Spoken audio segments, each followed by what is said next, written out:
Assalamualaikum warahmatullahi wabarakatuh. Saya Rizka Septianti Dewanda Putri akan menyampaikan sedikit materi tentang cahaya dan alat optik. Nah, sebelumnya saya mau tanya nih, kenapa ya kira-kira kita bisa melihat benda di sekitar kita, terutama pada siang hari? Yang kedua, apakah kalian pernah melihat cermin? Mengapa ya bayangan kita bisa terpantul? Nah, kita akan memahami materi tersebut dengan materi cahaya dan alat optik.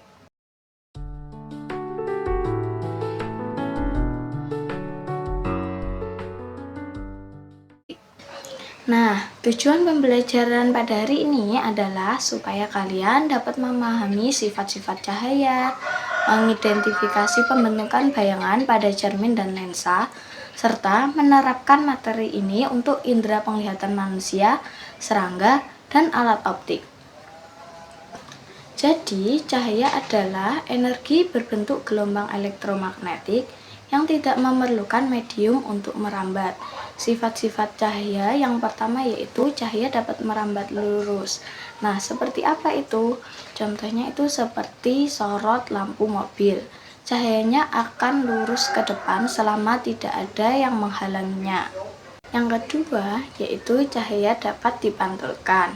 Contohnya seperti apa? Contohnya seperti ketika sedang bercermin. Mengapa kita bisa melihat bayangan kita sendiri di cermin? Karena cahaya menangkap wajah kita lalu dipantulkan ke cermin. Dari permukaan cermin dipantulkan kembali ke mata kita. Yang ketiga, cahaya dapat dibiaskan. Pernahkah kalian melihat pensil yang dimasukkan gelas berisi air? Nah, pasti pensil tersebut akan terlihat bengkok atau patah kan? Ini adalah bukti bahwa cahaya itu dapat dibiaskan ketika berpindah dari media satu ke media yang lainnya. Yang terakhir yaitu cahaya dapat diuraikan. Contohnya pelangi.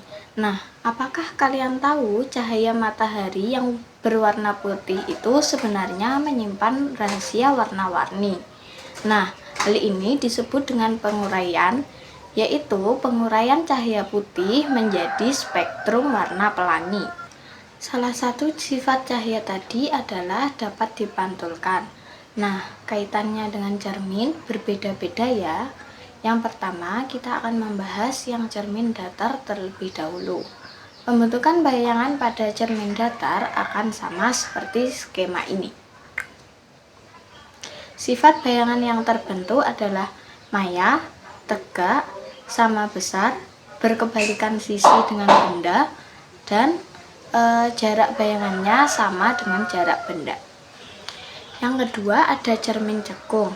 Cermin cekung adalah cermin yang bersifat mengumpulkan cahaya atau bisa disebut juga dengan konvergen. Nah, pembentukan bayangan pada cermin cekung akan sama seperti skema ini. Sifat bayangan yang terbentuk adalah jika benda berada di ruang satu, maka akan bersifat maya, tegak, diperbesar. Jika benda berada di ruang 2, maka bersifat nyata, terbalik, diperbesar.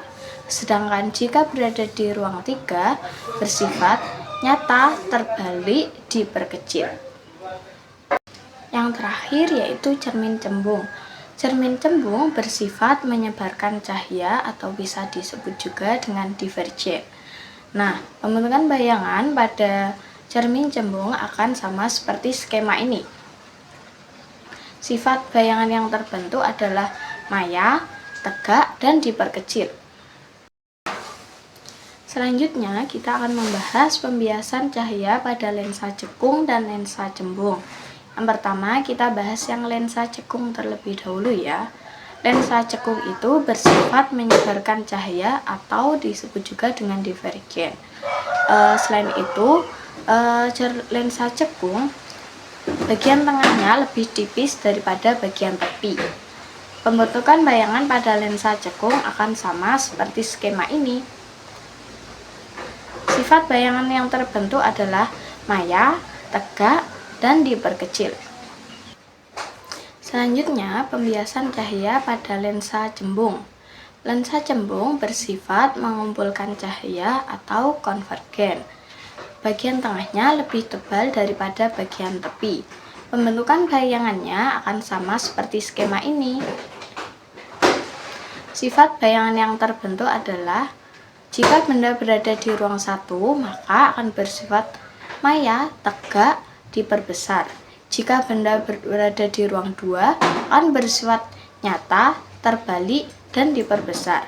Jika benda berada di ruang 3, maka akan bersifat nyata, terbalik, dan diperkecil. Selanjutnya, kita akan bahas alat optik. Alat optik terdiri dari alat optik alami dan alat optik buatan. Kita bahas yang alat optik alami terlebih dahulu ya. Alat optik pada manusia yaitu indera penglihatan. Indera penglihatan manusia berupa mata. Struktur mata bisa dilihat di gambar ini ya. Ada beberapa penyusun organ mata nih. Ada kornea yang berfungsi untuk melindungi mata. Ada iris untuk mengatur jumlah cahaya yang masuk ke mata. Ada pupil sebagai tempat masuknya cahaya. Ada lensa mata untuk membiaskan cahaya. Kemudian ada retina, tempat terbentuknya bayangan.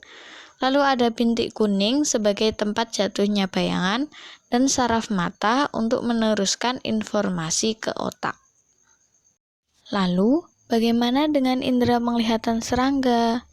Nah, kalian bisa lihat gambar ini nih untuk mengetahui struktur mata serangga.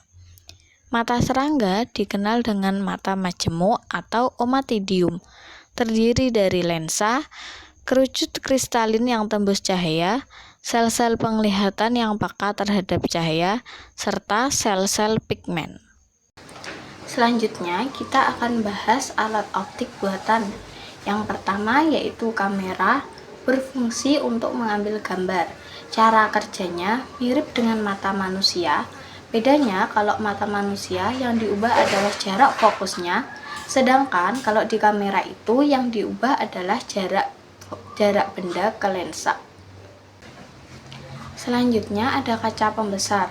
Kaca pembesar menggunakan lensa cembung. Digunakan untuk membantu memperbesar tampilan benda-benda kecil. Biasanya digunakan oleh tukang arloji. Selanjutnya ada mikroskop. Digunakan untuk melihat benda-benda mikroskopis, terdiri dari lensa okuler yang dekat dengan mata dan lensa objektif yang dekat dengan objek. Yang terakhir adalah teleskop. Ada yang menggunakan cermin disebut dengan teropong pantul, ada yang menggunakan lensa disebut dengan teropong bias. Teleskop bumi digunakan untuk melihat benda-benda yang ada di bumi, sedangkan teleskop bintang digunakan untuk melihat benda-benda yang ada di langit. Sekian dari saya, kurang lebihnya mohon maaf, semoga dapat bermanfaat bagi kita semua. Wassalamualaikum warahmatullahi wabarakatuh.